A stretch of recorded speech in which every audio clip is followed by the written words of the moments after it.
Juan Mendez. Scott's Sada, Chapter 7. Make it a clean job. As the heavy rain pelted against the windows, creating a symphony of drops that danced upon the glass, I heard the rumble of Deke's 2020 black-on-black Lincoln Navigator pulling into the driveway. It was a car I bought for him, a sleek beast that growled under his control, meant for driving me and Deke around now and then. He emerged from the car, the rain cascading off his broad shoulders, dressed in his usual black suit and tie, a uniform I mandated, regardless of how messy or bloody his job might get.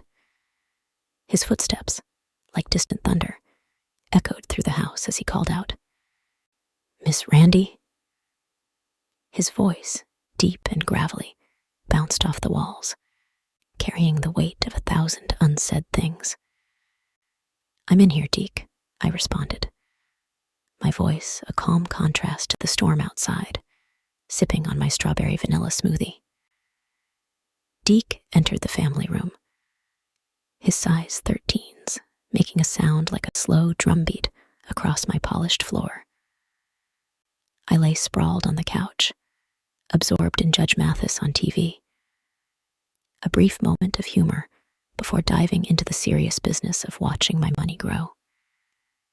I thought back to when I first met Deke at a gas station on Martin Luther King Avenue in Southeast DC. It was a tough neighborhood, painted in the hues of a setting sun as I was about to gas up my Range Rover. Deke, then a young runaway, approached with a request to pump my gas for $1. But when a thief snatched my purse, Deke sprang into action like a panther, embodying the fierce strength of Jim Brown and the ferociousness of Mike Tyson. He returned my purse to me, and since that day, he's been my loyal protector. Now, as he stood before me, his presence like a dark cloud filling the room, I could tell by his observant gaze that he sensed something amiss. "Now, why do I have the feeling somebody's in trouble?" he said, his voice a low rumble, ready to unleash a storm for my sake. I couldn't help but laugh, the sound mingling with the rain's rhythm outside, setting my smoothie down on the coffee table. Deke's grin appeared, though he maintained his stoic, killer persona. As we talked, I recalled a meeting at the winery at Bull Run, where my annoyance with Darcel Jones first began. She had flirted with Sergio, igniting a spark of anger in me. Remembering her actions made me clench my teeth in fury. Deke, understanding the unsaid, waited for my command. "You want me to do to her what I did to Darcel Jones?" he asked, his voice as sharp as the blade he'd used on Darcel to saw her head off for me. An exhilarating chill ran through me, like the first cold drop of rain on warm skin. "Yes, when you delivered Darcel's head back to me in a fucking box."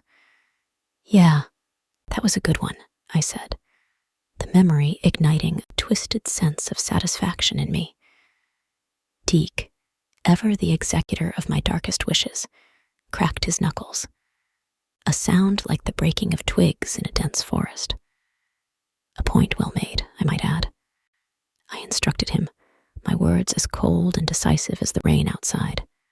"I want her dead, as soon as possible. Dead."